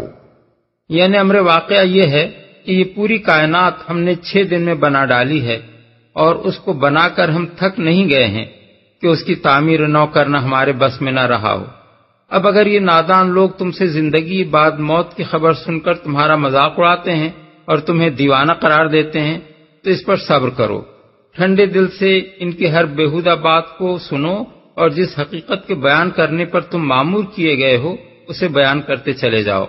اس آیت میں ضمناً ایک لطیف طنز یہود و نصارہ پر بھی ہے، جن کی بائبل میں یہ افسانہ گھڑا گیا ہے کہ خدا نے 6 دنوں میں زمین و آسمان کو بنایا اور 7ویں دن آرام کیا۔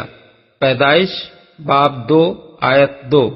اگرچہ اب مسیحی پادری اس بات سے شرمانے لگے ہیں اور انہوں نے کتاب مقدس کے اردو ترجمے میں آرام کیا کو فارغ ہوا سے بدل دیا ہے، مگر کنگ جیمز کی مستند انگریزی بائبل میں and he rested on the 7th day کے الفاظ صاف موجود ہیں، اور یہی الفاظ اس ترجمے میں بھی پائے جاتے ہیں جو 1954 میں یہودیوں نے فلیڈلفیا سے شائع کیا ہے۔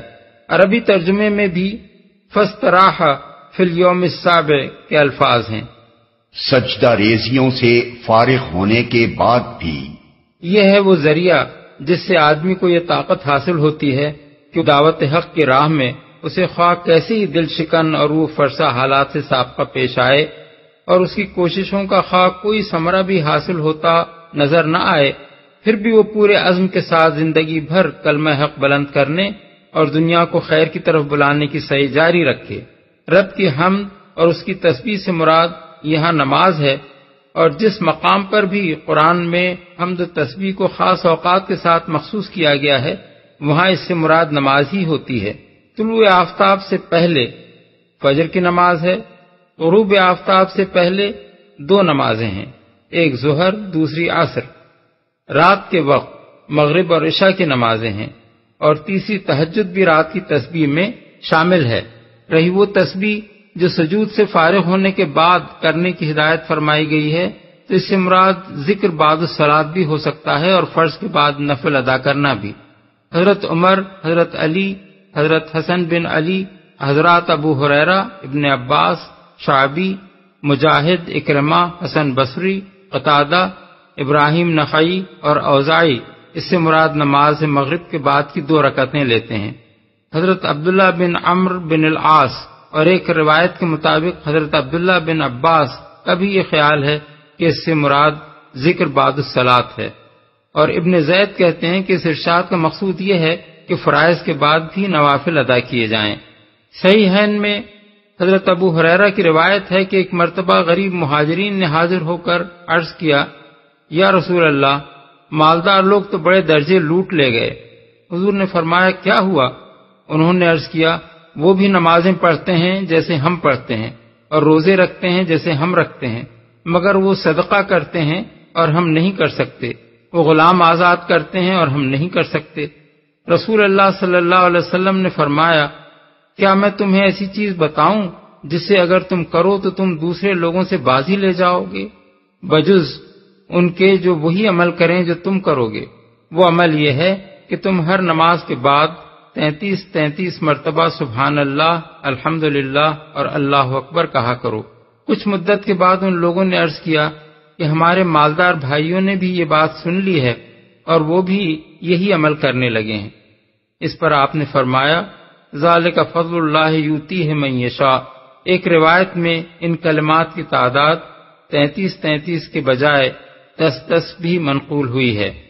حضرت زید بن ثابت کی روایت ہے کہ رسول اللہ صلی اللہ علیہ وسلم نے ہم کو ہدایت فرمائی تھی کہ ہم ہر نماز کے بعد 33 مرتبہ سبحان اللہ اور الحمدللہ کہا کریں اور 34 مرتبہ اللہ اکبر کہیں۔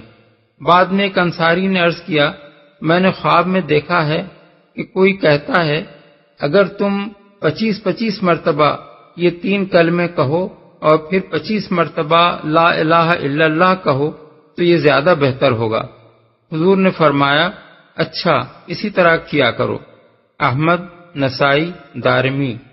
حضرت ابو سعید خدری کہتے ہیں کہ رسول اللہ صلی اللہ علیہ وسلم نماز سے فارغ ہو کر جب پلٹتے تھے تو میں نے آپ کو یہ الفاظ کہتے سنا ہے، سبحان ربک رب العزت عما یصفون والسلام علی المرسلین والحمد للہ رب العالمین۔ احکام القرآن للجساس۔ اس کے علاوہ بھی ذکر بعد الصلاۃ کی متعدد صورتیں رسول اللہ صلی اللہ علیہ وسلم سے منقول ہوئی ہیں۔ جو حضرات قرآن مجید کی اس ہدایت پر عمل کرنا چاہیں وہ مشکات باب الذکر بعد الصلاۃ میں سے کوئی ذکر جو ان کے دل کو سب سے زیادہ لگے چھانٹ کر یاد کر لیں اور اس کا التزام کریں۔ رسول اللہ صلی اللہ علیہ وسلم کے اپنے بتائے ہوئے ذکر سے بہتر اور کون سا ذکر ہو سکتا ہے، مگر یہ خیال رکھیں کہ ذکر سے اصل مقصود چند مخصوص الفاظ کو زبان سے گزار دینا نہیں ہے، بلکہ ان معانی کو ذہن میں تازہ اور مستحکم کرنا ہے جو ان الفاظ میں بیان کیے گئے ہیں۔ اس لیے جو ذکر بھی کیا جائے اس کے معنی اچھی طرح سمجھ لینے چاہیے اور پھر معنی کے استحضار کے ساتھ ذکر کرنا چاہیے۔ وَاسْتَمِعْ يَوْمَ يُنَادِ الْمُنَادِ مِن مَّكَانٍ قَرِيبٍ يَوْمَ يَسْمَعُونَ الصَّيْحَةَ بِالْحَقِّ ذَلِكَ يَوْمُ الْخُرُوجِ۔ اور سنو جس دن منادی کرنے والا ہر شخص کے قریب ہی سے پکارے گا، جس دن سب لوگ آوازۂ حشر کو ٹھیک ٹھیک سن رہے ہوں گے، وہ زمین سے مردوں کے نکلنے کا دن ہوگا، قریب ہی سے پکارے گا۔ یعنی جو شخص جہاں مرا پڑا ہوگا یا جہاں بھی دنیا میں اس کی موت واقع ہوئی تھی، وہیں خدا کے منادی کی آواز اس کو پہنچے گی کہ اٹھو اور چلو اپنے رب کی طرف اپنا حساب دینے کے لیے۔ یہ آواز کچھ اس طرح کی ہوگی کہ روئے زمین کے چپے چپے پر جو شخص بھی زندہ ہو کر اٹھے گا وہ محسوس کرے گا کہ پکارنے والے نے کہیں قریب ہی سے اس کو پکارا ہے۔ ایک ہی وقت میں پورے کرۂ ارض پر ہر جگہ یہ آواز یکساں سنائی دے گی۔ اس سے بھی کچھ اندازہ ہو سکتا ہے کہ عالم آخرت میں زمان و مکان کے اعتبارات ہماری موجودہ دنیا کی بنسبت کس قدر بدلے ہوئے ہوں گے اور کیسی قوتیں کس طرح کے قوانین کے مطابق وہاں کار فرما ہوں گی۔ ٹھیک ٹھیک سن رہے ہوں گے۔ اصل الفاظ ہیں یسمعون الصیحۃ بالحق۔ اس کے دو معنی ہو سکتے ہیں، ایک یہ کہ سب لوگ امر حق کی پکار کو سن رہے ہوں گے، دوسرے یہ کہ آواز حشر کو ٹھیک ٹھیک سن رہے ہوں گے۔ پہلے معنی کے لحاظ سے مطلب یہ ہے کہ لوگ اسی امر حق کی پکار کو اپنے کانوں سے سن رہے ہوں گے جس کو دنیا میں وہ ماننے کے لیے تیار نہ تھے، جس سے انکار کرنے پر انہیں اصرار تھا اور جس کی خبر دینے والے پیغمبروں کا وہ مذاق اڑایا کرتے تھے۔ دوسرے معنی کے لحاظ سے مطلب یہ ہے کہ وہ یقینی طور پر یہ آواز حشر سنیں گے، انہیں خود معلوم ہو جائے گا کہ یہ کوئی وہم نہیں ہے بلکہ واقعی یہ آواز حشر ہی ہے۔ کوئی شبہ انہیں اس امر میں نہ رہے گا کہ جس حشر کی انہیں خبر دی گئی تھی وہ آ گیا ہے اور یہ اسی کی پکار بلند ہو رہی ہے۔ اِنَّا نَحْنُ نُحْيِي وَنُمِيتُ وَإِلَيْنَا الْمَصِيرُ يَوْمَ تَشَقَّقُ الْأَرْضُ عَنْهُمْ سِرَاعًا ذَلِكَ حَشْرٌ عَلَيْنَا يَسِيرٌ۔ ہم ہی زندگی بخشتے ہیں اور ہم ہی موت دیتے ہیں اور ہماری ہی طرف اس دن سب کو پلٹنا ہے جب زمین پھٹے گی اور لوگ اس کے اندر سے نکل کر تیز تیز بھاگے جا رہے ہوں گے۔ یہ حشر ہمارے لیے بہت آسان ہے۔ یہ جواب ہے کفار کی اس بات کا جو آیت نمبر 3 میں نقل کی گئی ہے۔ وہ کہتے تھے بھلا یہ کیسے ہو سکتا ہے کہ جب ہم مر کر خاک ہو چکے ہوں اس وقت ہمیں پھر سے زندہ کر کے اٹھا کھڑا کیا جائے۔ یہ واپسی تو بعید از عقل و امکان ہے۔ ان کی اسی بات کے جواب میں فرمایا گیا ہے کہ یہ حشر یعنی سب اگلے پچھلے انسانوں کو بیک وقت زندہ کر کے جمع کر لینا ہمارے لیے بالکل آسان ہے۔ ہمارے لیے یہ معلوم کرنا کچھ مشکل نہیں ہے کہ کس شخص کی خاک کہاں پڑی ہے۔ ہمیں یہ جاننے میں بھی کوئی دقت نہیں پیش آئے گی کہ ان بکھرے ہوئے ذرات میں سے زید کے ذرات کون سے ہیں اور بکر کے ذرات کون سے۔ ان سب کو الگ الگ سمیٹ کر ایک ایک آدمی کا جسم پھر سے بنا دینا اور اس جسم میں اسی شخصیت کو اثر نو پیدا کر دینا جو پہلے اس میں رہ چکی تھی ہمارے لیے کوئی بڑا محنت طلب کام نہیں ہے، بلکہ ہمارے ایک اشارے سے یہ سب کچھ آنن فانن ہو سکتا ہے۔ وہ تمام انسان جو آدم کے وقت سے قیامت تک دنیا میں پیدا ہوئے ہیں ہمارے ایک حکم پر بڑی آسانی سے جمع ہو سکتے ہیں۔ تمہارا چھوٹا سا دماغ اسے بعید سمجھتا ہو تو سمجھا کرے، خالق کائنات کی قدرت سے یہ بعید نہیں ہے۔ نحن اعلم بما يقولون وما انت عليهم بجبار فذكر بالقرآن من يخاف وعيد۔ اے نبی، جو باتیں یہ لوگ بنا رہے ہیں انہیں ہم خوب جانتے ہیں اور تمہارا کام ان سے جبرن بات منوانا نہیں ہے، بس تم اس قرآن کے ذریعے سے ہر اس شخص کو نصیحت کر دو جو میری تنبیہ سے ڈرے۔ ہم خوب جانتے ہیں۔ اس فقرے میں رسول اللہ صلی اللہ علیہ وسلم کے لیے تسلی بھی ہے اور کفار کے لیے دھمکی بھی۔ حضور کو مخاطب کر کے فرمایا جا رہا ہے کہ تم پر جو باتیں یہ لوگ بنا رہے ہیں ان کی قطعاً پرواہ نہ کرو، ہم سب کچھ سن رہے ہیں اور ان سے نمٹنا ہمارا کام ہے۔ کفار کو متنبہ کیا جا رہا ہے کہ ہمارے نبی پر جو فقرے تم کس رہے ہو وہ تمہیں بہت مہنگے پڑیں گے۔ ہم خود ایک ایک بات سن رہے ہیں اور اس کا خمیازہ تمہیں بھگتنا پڑے گا۔ جو میری تنبیہ سے ڈرے۔ اس کا یہ مطلب نہیں ہے کہ نبی صلی اللہ علیہ وسلم جبراً لوگوں سے اپنی بات منوانا چاہتے تھے اور اللہ تعالیٰ نے آپ کو اس سے روک دیا، بلکہ دراصل یہ بات حضور کو مخاطب کر کے کفار کو سنائی جا رہی ہے۔ گویا ان سے یہ کہا جا رہا ہے کہ ہمارا نبی تم پر جبار بنا کر تو نہیں بھیجا گیا ہے، اس کا کام زبردستی تمہیں مومن بنانا نہیں ہے کہ تم نہ ماننا چاہو اور وہ جبراً تم سے منوائے۔ اس کی ذمہ داری تو بس اتنی ہے کہ جو متنبہ کرنے سے ہوش میں آ جائے اسے قرآن سنا کر حقیقت سمجھا دے۔ اب اگر تم نہیں مانتے تو نبی تم سے نہیں نمٹے گا